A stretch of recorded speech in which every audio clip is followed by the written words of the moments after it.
जितने भी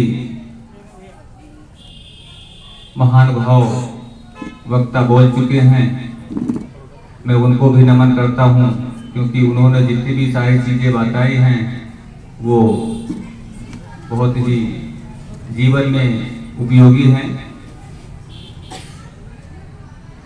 जैसा कि सबसे पहले ही है, योगस्य चित्त वृत्ति निरोधा, चित्त की वृत्तियों का सर्वथा रुक जाना ही योग है। योग मतलब है जोड़ना, आत्मा और परमात्मा के मिलन को योग कहते हैं। और आत्मा और परमात्मा का मिलन तब होता है जब हमारे अंदर की और बाहर की जो गतियां होती हैं वो पूरी तरह से हट जाती हैं। हमारा आज का जो दैनिक कार्यक्रम है वो सिर्फ पैसा है। पैसे के पीछे लोग इतना भागते हैं कि अपने शरीर को, अपने परिवार को समय दे नहीं सकते हैं। लेकिन वहीं पर योग क्या कहता है कि आप जितना भी काम करना हो करो, लेकिन अपने शरीर के लिए आधे से 1 घंटे योग प्राणायाम, योग साधना, आध्यात्म में समय देना चाहिए।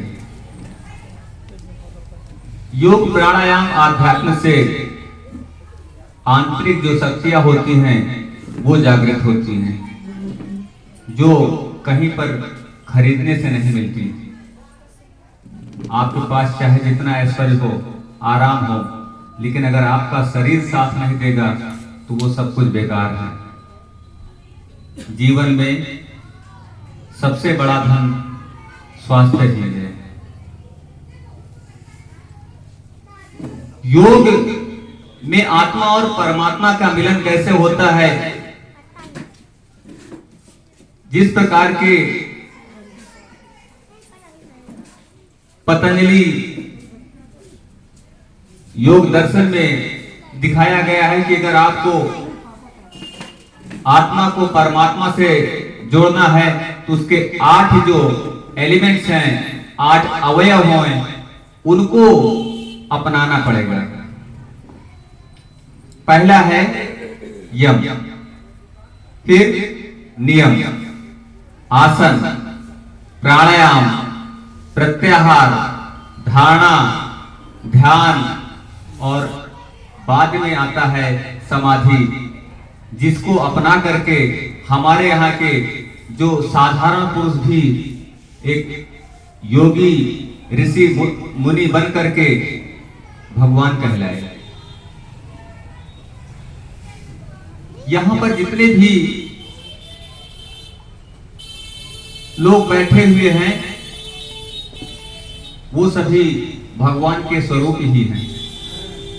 वो अगर चाहें तो अपने को भगवान बना सकते हैं और वो चाहें तो एक साधारण मनुष्य ही रह सकते हैं, क्योंकि उनके अंदर की शक्ति जब जागृत होती है तभी वो दूसरों के साथ भला करते हैं।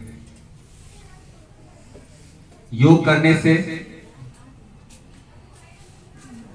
हमारे जो आध्यात्मिक चीजें हैं वो तो मिलती ही हैं, प्लस क्या होता है, हमारे जो शारीरिक चीजें होती हैं वो मिलता है। हमारे शरीर के अंदर